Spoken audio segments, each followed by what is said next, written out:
Hello friends, welcome back to my channel Madhu classes official. Friends, आज की हमारी video रहेगी असेसमेंट फॉर लर्निंग की यूनिट सेकंड। ठीक है, जैसा कि मैंने आपसे पहले कहा था कि मैं एक पर्टिकुलर हर यूनिट की एक एक वीडियो लेकर आऊँगी। ऐसे ही मैंने यूनिट 1 की एक पर्टिकुलर वीडियो बनाई है जिसमें मैंने पूरी कोशिश करी है कि मैं आपकी यूनिट 1 पूरी कंप्लीट कराऊँ। ठीक है, और मैंने उसमें इंपॉर्टेंट टॉपिक, जितने भी इंपॉर्टेंट टॉपिक हैं वो सारे टॉपिक आपसे डिस्कस करे हैं विद नोट्स के साथ। अब बात करते हैं हम यूनिट सेकंड के बारे में। यूनिट सेकंड है हमारी असेसमेंट टूल्स। ठीक है, असेसमेंट टूल्स कितने होते हैं हमारे? 2 टाइप के असेसमेंट टूल्स होते हैं। असेसमेंट टूल्स हम उन्हें कहते हैं परीक्षण की टूल्स, जिनसे हम परीक्षण कर सकते हैं। ठीक है, जैसे कि हम कोई भी मूल्यांकन करते हैं। ठीक है, मूल्यांकन हम किस तरह के कैसे मूल्यांकन कर सकते हैं? मूल्यांकन परीक्षण का ही एक रूप है। ठीक है, हम परीक्षण किस किस तरह से कर सकते हैं, इसीलिए परीक्षण के 2 प्रकार होते हैं, मात्रात्मक उपकरण और गुणात्मक उपकरण। मात्रात्मक उपकरण को कहते हैं क्वांटिटेटिव टूल और गुणात्मक को कहते हैं क्वालिटेटिव टूल्स। ठीक है, अब जानते हैं कि मात्रात्मक उपकरण क्या होते हैं। मात्रात्मक उपकरण होते हैं किसी वस्तु, प्राणी अथवा क्रिया की विशेषताओं को निश्चित मात्रा के रूप में मापने को मात्रात्मक मापन कहते हैं, और इस मात्रात्मक मापन के लिए जिन उपकरणों का प्रयोग किया जाता है उन्हें मात्रात्मक उपकरण कहते हैं। ठीक है, जैसे कि छात्रों की लंबाई को नापने के लिए उपकरण हाइट स्टैंड और उसके भार को नापने के लिए उपकरण वेट मशीन। जैसे कि हम किसी का वजन नापते हैं तो हम वेट मशीन का यूज़ करते हैं, लंबाई नापते हैं तो स्केल मीटर का यूज़ करते हैं, या हाइट स्टैंड का या हाइट मीटर का यूज़ करते हैं। इसीलिए जो वो उपकरण होते हैं उनको हम मात्रात्मक उपकरण कहते हैं। अब बात करते हैं हम गुणात्मक उपकरण की। गुणात्मक उपकरण किसी वस्तु, प्राणी अथवा क्रिया की विशेषताओं को गुणों के रूप में देखने, समझने, मापने को गुणात्मक मापन कहते हैं, और गुणात्मक मापन के लिए जिन उपकरणों का प्रयोग किया जाता है उन्हें गुणात्मक उपकरण कहते हैं। जैसे कि छात्रों की शैक्षिक उपलब्धियों को मापने का उपकरण उपलब्धि परीक्षण, या उनकी बुद्धियों को मापने का उपकरण बुद्धि परीक्षण होता है। ठीक है, जिस वस्तु, प्राणी अथवा क्रिया को हम गुणों के आधार पर नाप सकते हैं, जैसे कि वो बहुत होशियार है, होशियार हम कैसे कहेंगे? उसका IQ टेस्ट करके। ठीक है, और बुद्धि परीक्षण करके ही तो हम जान सकते हैं कि वह बहुत होशियार है। हम कह देंगे अरे वो तो मेंटली डिसेबल है। मेंटली डिसेबल हम उसको क्यों कह सकते हैं? उसका बुद्धि परीक्षण करेंगे जब भी तो हमें पता चलेगा कि वह एक बुद्धि परीक्षण से ही तो पता चलेगा कि वो मेंटली डिसेबल है। इसीलिए इसे कहते हैं गुणात्मक उपकरण। नेक्स्ट हम बात करेंगे कि गुणात्मक उपकरण को और मात्रात्मक उपकरणों को हम किस किस फील्ड में, एजुकेशन के लिए किस किस फील्ड में हम यूज़ कर सकते हैं। ठीक है, सबसे पहले शिक्षा के क्षेत्र में प्रयोग होने वाले मात्रात्मक उपकरण, जैसे कि संख्या है, हाइट स्टैंड है, वेट मशीन है। ठीक है, ये इसके कुछ एग्जाम्पल्स हैं। ये शॉर्ट क्वेश्चन में पूछ लिए जाते हैं कि मात्रात्मक उपकरणों के उदाहरण बताइए, या उनके शिक्षा में क्षेत्र में क्या प्रयोग हैं। आप इस तरह से लिख सकते हैं। ठीक है, अब आते हैं गुणात्मक उपयोग में। गुणात्मक में कैसे? अवलोकन करने के लिए, ऑब्जर्वेशन, साक्षात्कार करने के लिए, प्रश्नावली, श्रेणी मापनी। ठीक है, और चेक लिस्ट, आंकिक मापनी, ग्राफिक मापनी, क्रमिक मापनी, बांधे चयन मापनी, छात्रों द्वारा निर्मित वस्तुएं, अभिलेख, छात्रों की डायरी, घटनावृत्त, संचित अभिलेख। ठीक है, संचित अभिलेख, प्रक्षेप्य तकनीक, परीक्षण। ठीक है, ये सारे जो हैं ये सारे हैं गुणात्मक उपकरण, जिनसे हम उसके गुणों के आधार पर उनको माप सकते हैं। ठीक है, ये शॉर्ट क्वेश्चन में पूछ लिया जाता है कि गुणात्मक उपकरण के उदाहरण लिखिए, या शिक्षा के क्षेत्र में गुणात्मक उपकरणों का प्रयोग हम किस प्रकार कर सकते हैं, उस पर संक्षिप्त टिप्पणी लिखिए। अगर संक्षिप्त टिप्पणी लिखने को आए, आप ये सारे नाम लिख के इसके अंदर लिख सकते हैं, थोड़ा थोड़ा लिख सकते हैं। जैसे कि छात्रों की डायरिया, ठीक है, डायरियाँ बनाने के लिए कि हम छात्रों की छोटी डायरियाँ बना सकते हैं, उनके विवरण लिख सकते हैं, उनका सारा जो भी उनकी बायोग्राफी है वो लिख सकते हैं। घटनावृत्त, ठीक है, घटनावृत्त के बारे में थोड़ा लिख दीजिए। टेस्ट है, परीक्षण के बारे में आप लिख सकते हैं, हम किस प्रकार से उनका बुद्धि परीक्षण कर सकते हैं, शैक्षिक परीक्षण कर सकते हैं, किस प्रकार से उनका आकलन कर सकते हैं। इस तरह से आप उसमें लिख दीजिएगा। अब देखिए इसकी विशेषताएं। इसकी कुछ विशेषताएं होती हैं, जैसे कि वैधता, विश्वसनीयता, वस्तुनिष्ठता, मानक, विभेदनता, व्यापकता, व्यवहारिकता। ठीक है, ये इसमें भी शॉर्ट क्वेश्चन में भी पूछा जाता है कि मात्रकों के गुणात्मक और मात्रात्मक उपकरणों की विशेषताएं लिखिए, तो आप इस तरह से लिख सकते हैं। ठीक है, अगर लॉन्ग क्वेश्चन में भी आता है तो भी आप यहाँ पे कैरेक्टरिस्टिक इसके लिख दीजिएगा। अब तक हम बात कर रहे थे टेस्ट के बारे में हम बात करते हुए आए हैं कि गुणात्मक परीक्षण हम कर सकते हैं टेस्ट के द्वारा। ठीक है, अब हम ये देखते हैं टेस्ट क्या हो सकता है। टेस्ट, अचीवमेंट टेस्ट क्या होते हैं। ठीक है, अचीवमेंट टेस्ट, देखिए विद्यालयों में शिक्षण कार्य बहुत नियंत्रित रूप से चलता है। इनमें एक निश्चित समांतर से शिक्षक यह जानने का प्रयत्न करता है कि उन्हें छात्रों को जो पढ़ाया है उनकी समझ में आया है या नहीं आया है। इसको मापने के लिए जो भी परीक्षण हम करते हैं, ठीक है, उसे उपलब्धि परीक्षण कहते हैं। ठीक है, हम क्लासरूम में क्या पढ़ा रहे हैं, क्या नहीं पढ़ा रहे हैं, हमें कैसे पता चलेगा कि बच्चे की समझ में आया है या नहीं आया है। बच्चे की वही चीज़ नापने के लिए हम किसका प्रयोग करते हैं, उपलब्धि परीक्षण का प्रयोग करते हैं। इसमें कुछ विद्वानों ने अपनी अपनी विशेष टिप्पणियाँ दी हैं, तो हम जान लेते हैं कि उन्होंने क्या क्या टिप्पणियाँ दी हैं। ठीक है, देखो अगर मैं इसको डिक्टो पूरा पढ़ के सुनाऊंगी तो वीडियो बहुत लंबी हो जाएगी, इसीलिए मैं आपको शॉर्ट फॉर्म में अपनी लैंग्वेज में आपको समझाने की कोशिश कर रही हूँ। आप इसमें से नोट्स जो हैं आप इसमें से देखकर स्किप पॉज कर करके वीडियो को देख लीजिएगा।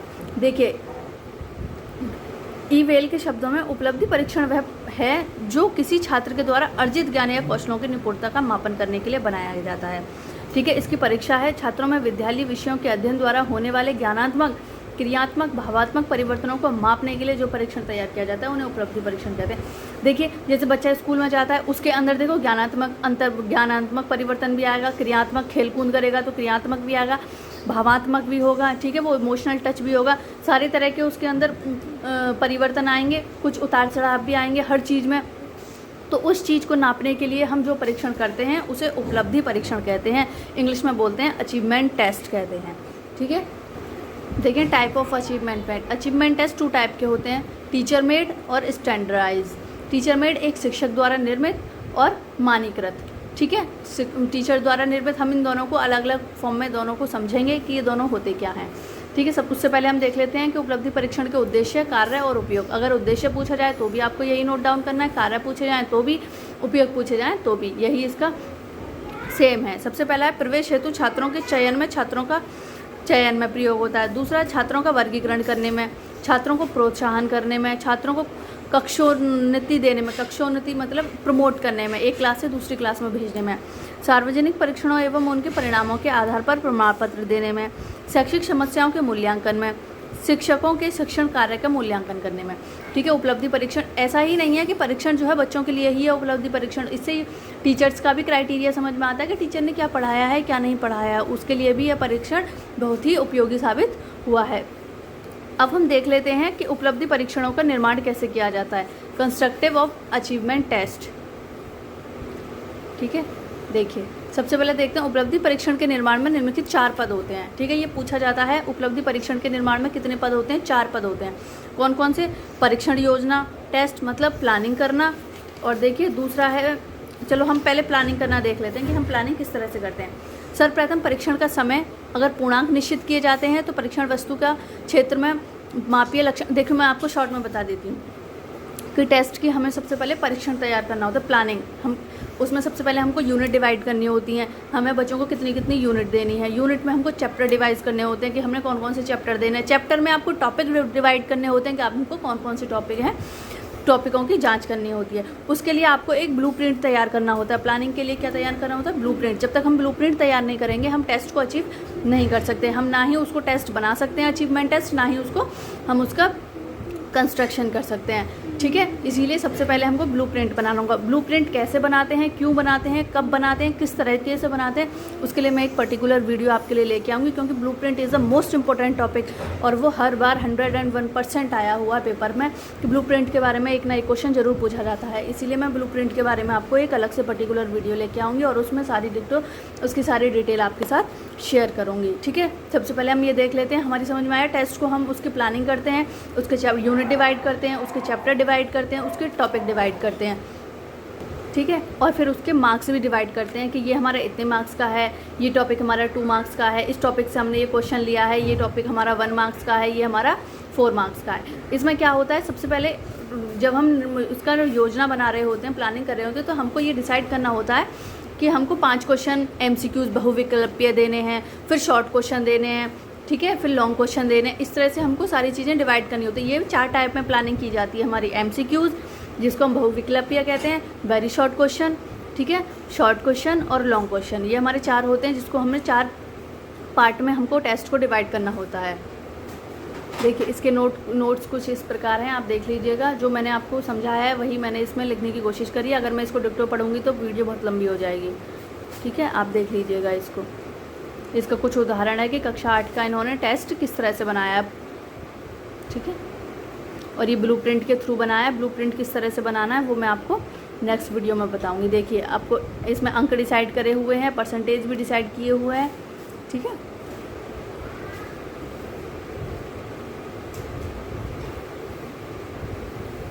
देखिए ये हो गया ना, निबंधात्मक, लघु उत्तरीय प्रश्न, वस्तुनिष्ठ प्रश्न, इस तरीके से हमको लिखने होते हैं।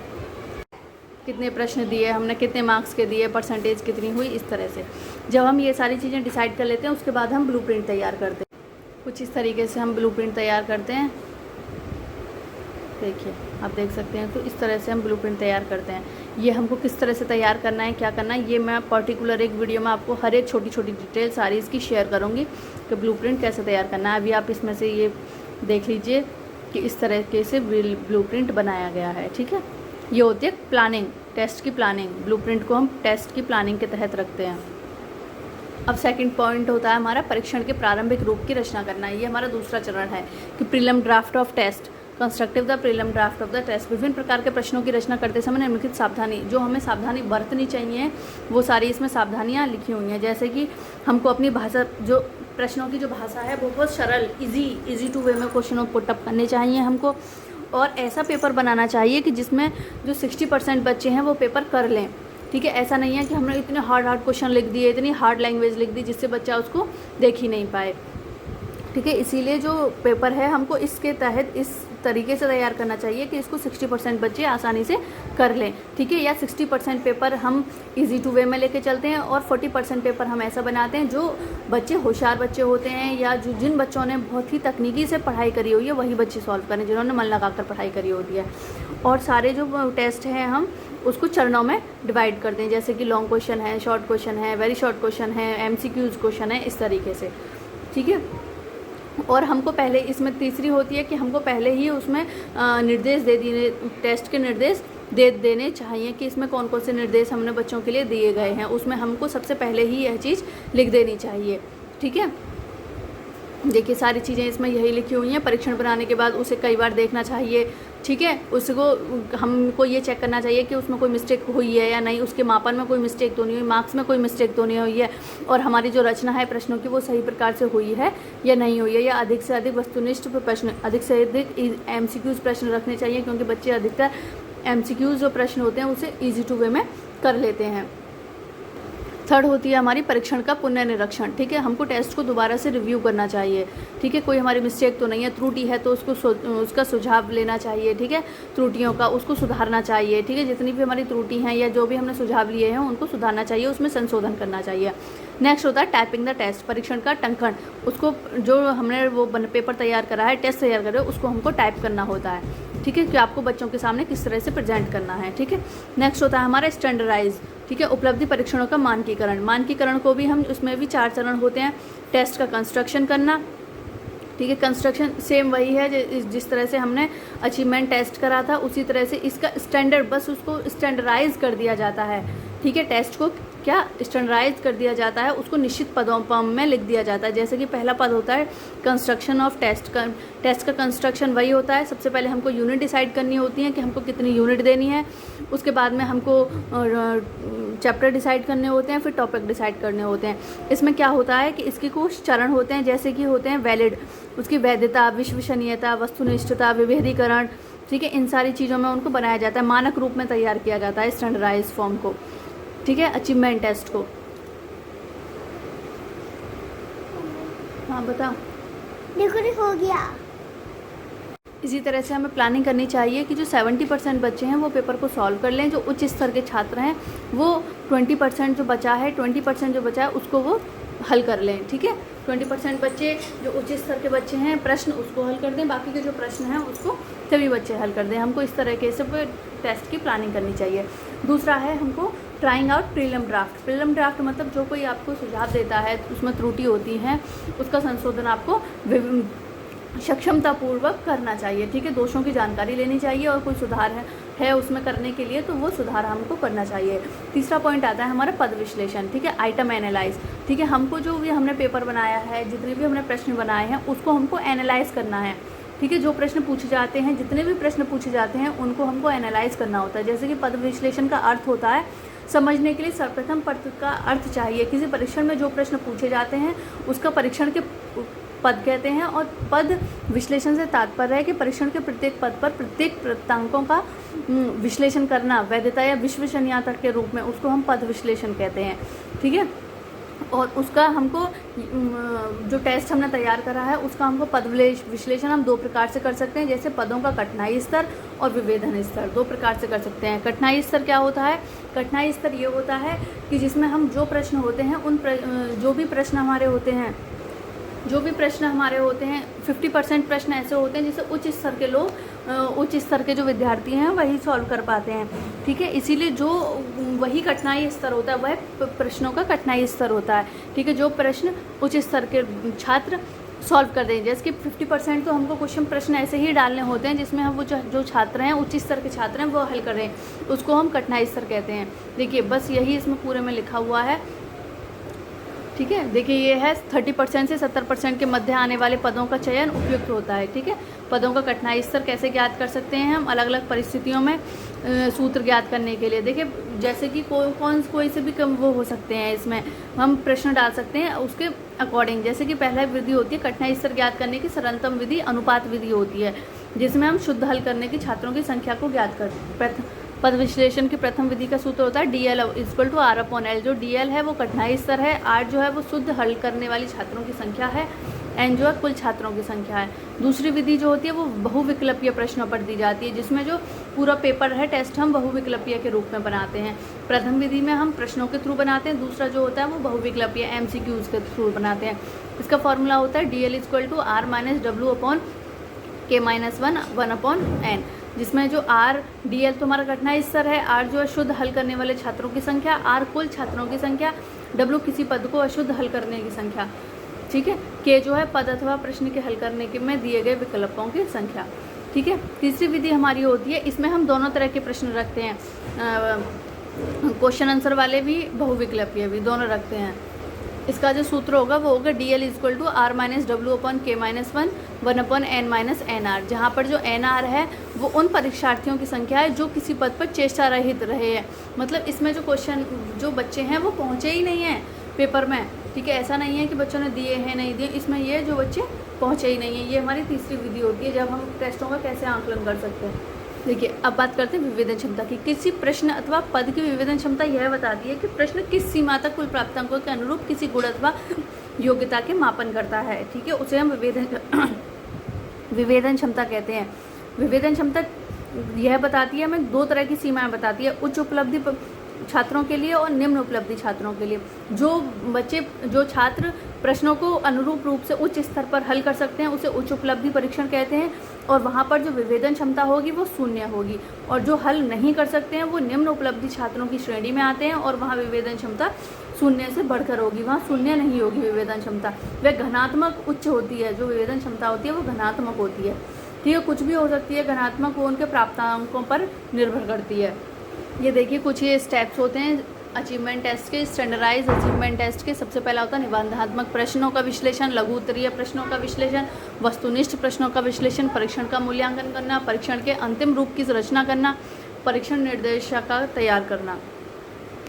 इसी के साथ मैं इस वीडियो का एंड लेती हूँ, और यही इसमें कुछ इंपॉर्टेंट टॉपिक थे। सबसे मोस्ट इम्पॉर्टेंट हमारा ब्लूप्रिंट होता है, और ठीक है अचीवमेंट टेस्ट भी आ जाता है। आपको पता होना चाहिए अचीवमेंट टेस्ट को हम किस तरह से उसकी प्लानिंग कर सकते हैं, किस तरह से कंस्ट्रक्ट कर सकते हैं, और अचीवमेंट टेस्ट और स्टैंडर्डाइज अचीवमेंट टेस्ट में क्या क्या मूल्यांकन पदों पर अंतर है वह भी आपको पता होना चाहिए। ये मेरे कुछ हैंड राइटिंग नोट्स है जो मैंने आपके साथ शेयर करें। मेरी वीडियो अच्छी लगी हो तो प्लीज़ लाइक करो, शेयर करो और सब्सक्राइब करो।